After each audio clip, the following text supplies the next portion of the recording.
We are here to meet the religious leaders coming from 5 districts of East Elgon region, and we sampled a few. We know how important it is for them to work with us. Many of them head about 14 churches or parishes, and when we work with them, we know that they'll get the message of HIV across to the people that we want them to get. Now, when we work with the faith sector, we get excited because their congregations are big, they are constant, they are always there, Monday to Monday, Sunday to Sunday. And they meet them at funerals, they meet them in prayer groups, they meet them in church services. So they can do a lot for us. So that's the basic message. What is HIV? How to contract it? They know these things, so we are reminding them, but they need to know so that they can pass on this information. Really, what we are striving to do is to end AIDS by 2030. Sometimes when we say that, people say, no, that's not possible. We are not ending HIV, we are ending the public health threat. Right now, it's still a public health threat. But we should get to a point where we are not threatened by it. So we look at our new infections. What are the new infections coming? If they are still high, we get trouble because we are at 38,000 per year now.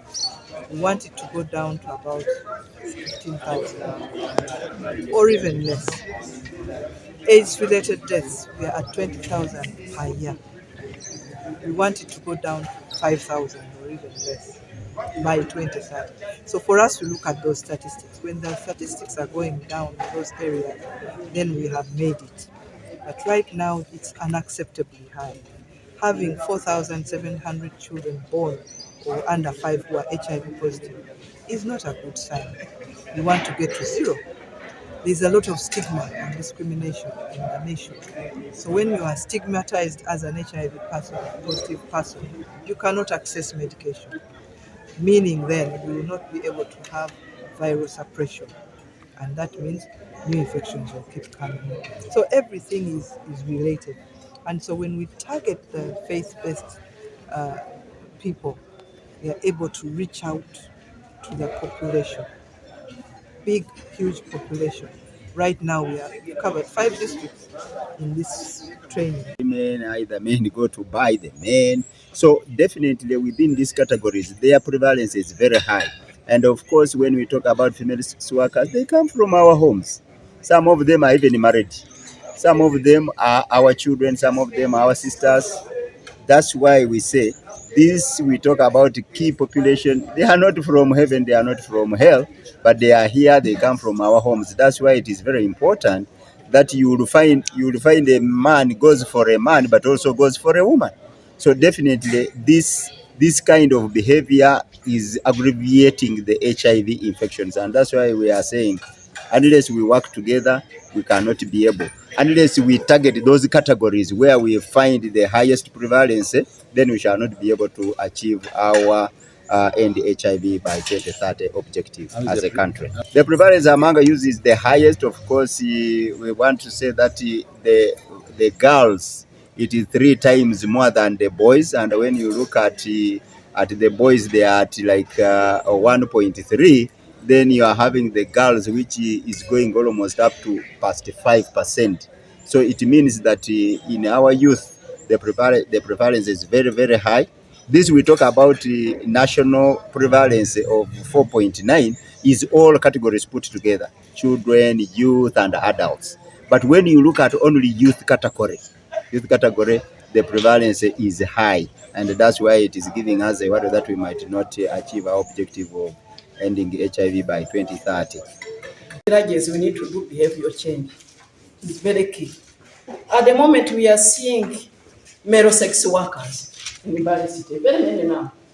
I think because of poverty, men have also gone into becoming male sex workers. And as you look at Mbale City, the whole city, as far as Bukonda and Rwaso, we have all the categories of sex workers. These are the behavioral change that we need to continue talking about. Then there is an issue of people who use drugs, especially those ones who inject. The numbers are growing up, And these are the things that we need to talk about. Once again, ending AIDS by 2030. Ending AIDS by 2030. Yes, I'm Reverend Geoffrey Mungara from Zikonde. I've really learned a lot from this seminar. So for us as religious leaders, I have learned that we have a task to encourage our Christians to go for blood tests for HIV in order to stop HIV infection. Yeah. There are some pastors who believe that HIV is a demon, and they mislead the Christians in form of prayer and fasting for deliverance. So let us call a spade a spade. If it is HIV, we teach our Christians what they are supposed to do, other than camouflaging to be second Jesus, as we call it, a demon. Thank you. Ending AIDS by 2030.